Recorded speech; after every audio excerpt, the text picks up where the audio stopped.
صلوا على النبي الكريم صلى الله عليه وسلم أجاج بيت الله سروا على سم الله أيا إلى العرفات فهناك دين الله أجاج بيت الله سروا على سم الله.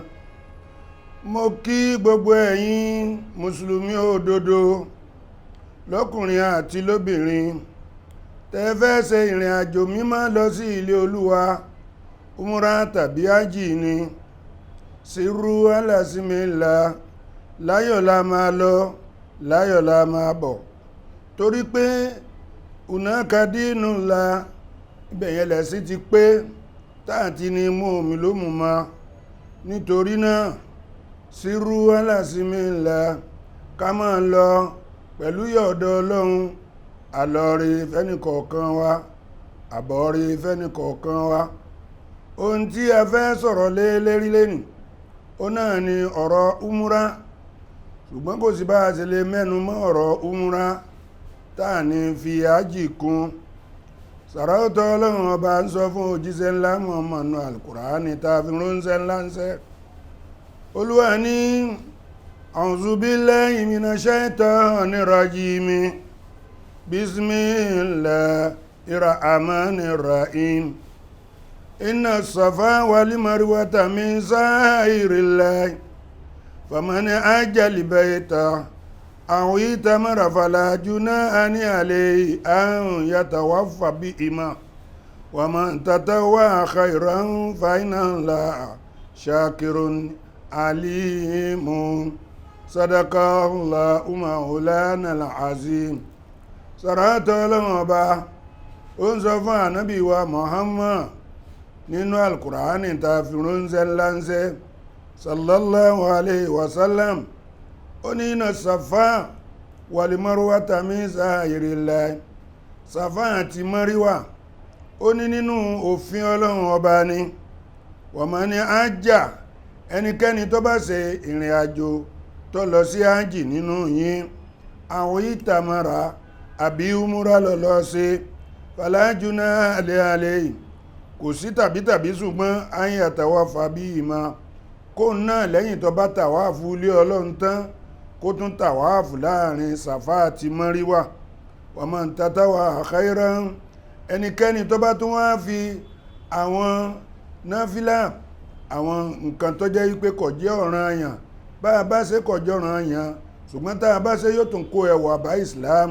Olúwa ní fahuwa khairun lahu olóore fúnrú wọn inna Allaha torí pé dájúdájú Ọlọ́run shakirun alim ọba tí máa dúpẹ́ téèyàn bá ṣoore ni. So nítorí náà ìrìn àjò ájì ọ̀nà mẹ́ta ni ó pín sí. Àwọn kan ń bẹ tó yẹ pé a lè kàn ṣe ájì lásán tí wọn ò ní ṣe umura mọ́. Àwọn kan ń bẹ tó yẹ pé wọ́n lè ṣe umura lásán tí wọn ò ní ṣe ájì mọ́. Àwọn kan sì ń bẹ wọ́n lè ṣe ájì papọ̀ mọ́ umura. Ájì ìfìràdù ń bẹ, ájì ìkìràdù ń bẹ, ájì tàmátù ń bẹ. Gbogbo ẹ̀ náà ní ń bẹ nínú èrò Ọlọ́run ọba, ṣùgbọ́n ájì nìkan ló ní pàtó ìgbà tá a lè ṣe tó jẹ́ wípé tí àkókò yẹn bá ti lọ ó tún dọdún tí ń bọ̀ nu. Ṣùgbọ́n umura at any time náà la lè máa ṣe umura. Eléyìí tí ó ń bọ̀ lọ́nà yìí ó máa jẹ́ umura ti ọjọ́ bí ànábì wa Muhammad, èyí tó jẹ́ wípé a máa fi rántí rẹ̀ bó ti ẹ̀ jẹ́ wípé ọ̀pọ̀lọpọ̀ àwọn èèyàn wọ́n ń tako ìmọ̀ sọjọ́ àbí ànábì wa Muhammad. Ṣùgbọ́n tá a bá ṣe umura tá a fi lọ kó ìfẹ́ ànábì tó tún fi lékún lẹ́mìí wa ní tí fi lóore púpọ̀ ni torí pé ànábì wa Muhammad òun ló mú ẹ̀sìn tó fẹ́ sọ wá dolóríire níwájú Ọlọ́run. Ó náà ni ó mú wá bá wa. Tá bá wá ń ṣe umura tá a jẹ́ kí àsàlátù wa kó pọ̀ fún adéwálé ànábì wa Muhammad gẹ́gẹ́ bí Olúwa mi ti ń sọ wípé ọlọ́run ọba mi inna Allaha wa malaikatahu yusalluna ala nabiyyi ya ayyuhalladhina amanu sallu alayhi wa sallimu taslima. Dájúdájú ọba tó ní wá, òun àti àwọn báàfin rẹ̀ wọ́n parí ìkẹ́. Torí tá a bá sọ wípé ọlọ́run ọba ń tọrọ ọ̀kẹ́ lọ́wọ́ ọba wo míì ní tó ti ń tọrọ, àní tú àyà yẹn ni pé ọlọ́run tọrọ ọ̀kẹ́ àbí ó ń tọrọ ọ̀kẹ́ fún ànábì wa Muhammad. Ó ń ṣe ìkẹ́, ó parí rẹ̀, ó tún ń ṣe ọ̀pọ̀lọpọ̀ àlékún ìkẹ́ fún ànábì wa Muhammad. Ó wá pa àwa náà láṣẹ pé yá ayọ̀ aládìínà àmọ̀nù, ẹ̀yin tẹ́ ẹ gbọ́ ọlọ́run ọba gbọ́, sọ̀lú alayhi wa sallimu taslima. Ẹ̀yin náà ẹ máa ṣe àsàlátù, ẹ máa tọrọ rẹ̀ lọ́dọ̀ mi kí n máa ṣàlékún ìkẹ́ fún. Ìfẹ́ ànábì wa Muhammad ó jẹ́ nǹkan tó jẹ́ sí pé tá a bá torí ẹ̀ ṣe umura, oore ńláńlá ni. Nítorí pé man salla ala nabiyyi maratan, ẹnikẹ́ni tó bá ṣe àsàlátù ẹyọ kan fún ànábì wa Muhammad sallallahu biha hasara, ọlọ́run ó ṣe, ọba mi àlékeọlá yóò ṣe mẹ́wàá padà fún onítọ̀hún. Fa ayyu ribu'in, òwò wo lèèyàn lè ṣe tí ó fi 1 naira ṣe tí ó wá jèrè 10 naira. Sẹ́rí pé òwò ńlá ni òwò téèyàn bá ṣe àsàlátù fún ànábì wa Muhammad. Wọ́n ní arákùnrin kan ó máa ń ṣe àsàlátù fún ànábì wa Muhammad, àmọ́ jẹ́ olùbìlẹ̀jẹ́, ó máa ń hu oríṣiríṣi ìwà tí ó dáa. Nígbà tó yá, òun àti ọmọ rẹ̀ wọ́n rin ìrìn àjò. Nígbà tí wọ́n rin ìrìn àjò, lọ́lọ́run bá ní kí ọlọ́jọ́ ó dé bá bàbá rẹ̀. Nígbà tí àkọ́kọ́ ìbànújẹ́ ọmọ yìí ni pé bàbá òun kú sọ́nà. Ẹlẹ́ẹ̀kejì tó máa tún rí níbàjẹ́ ni pé kíkú tí bàbá rẹ̀ ó kú báyìí láti orí títí dé dodo, ó dẹlẹ́dẹ̀ ni. Ọmọ yìí wá ń sunkún, ìbànújẹ́ rẹ̀ di méjì. Ẹkún yìí ló sun tó fi sùn. Nígbà tí ó wà yá lójú oorun yẹn, ló bá rí onífàrà aitu shaban, ló ń bá rí ọkùnrin kan, ọ̀dọ́ ni, tó wọṣọ funfun, labisa baidọ́, ó wọṣọ funfun, gbogbo ara rẹ̀ ó ń ṣe yìnrìn gbogbo ibi tó ń tẹ̀ ń taná yìnrìn ló bá wá, ó fọ́ lé bàbá òun, ó fọ́ palọ́ ara. Bẹ́ẹ̀ ni gbogbo bàbá tó ti di ẹlẹ́dẹ̀ ló bá di ara rẹ̀ bá yí padà. Ó wá ń lóhun béèrè wípé ta ni ìwọ ọkùnrin, àti pé kí ni bàbá òun ṣe fún ọ. Arákùnrin náà wá ń sọ fún ọmọ yìí lójú àlá rẹ̀ pé èmi ni ànábì wa Muhammad, ẹni tọ́lọ́run rán sí àlàyé àlọ́run, rahmatan lil alamin, kó máa jẹ́ ìkẹ́. Kí wá ní bàbá mi ṣe fún ẹ tẹ́ fi bá mi yọ kúrò nínú àbùkù ayérayé tí wọ́n bá máa fi bú mi lọ títí láláì. Ó ní gbogbo ọjọ́ tí wọ́n bá ti ń dákọ̀ ànábì wa Muhammad lójú bàbá yìí ní máa ṣe bí ẹni wípé bí ẹni tó ti ń pa, tí ó máa pariwo sallallahu alaihi wasallam sallallahu alaihi wasallam sallallahu alaihi wasallam sallallahu alaihi wasallam títí wọ́n fi sọ pé èwo wá ní àṣejù yóò pọ̀. Oníṣọ́wọ́ ayẹ ẹni tó nífẹ̀ẹ́ ohun tó báyìí kóhun wájú ojú ó tì láyé, ojú ò ní tì láyé, ojú ò sì ní tì lọ́run.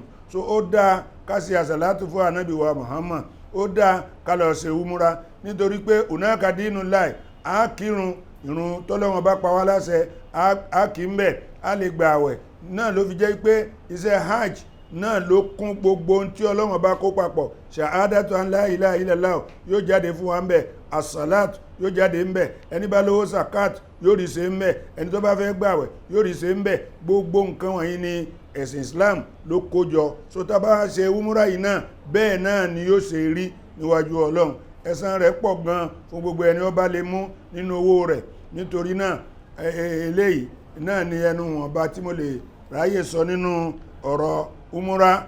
Tí àyè bá tún gbà wá níjọ́ míì náà, a máa tún sọ̀rọ̀ lérí iṣẹ́ hajj.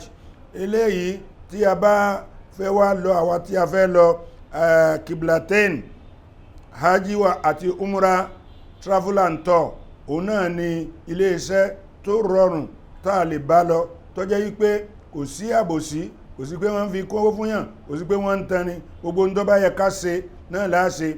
Àwa ọmọ yín kékeré náà tí àwa náà ń bẹ̀, àwa náà ni wọ́n fi ṣe amirul hajj tá a máa kó yín.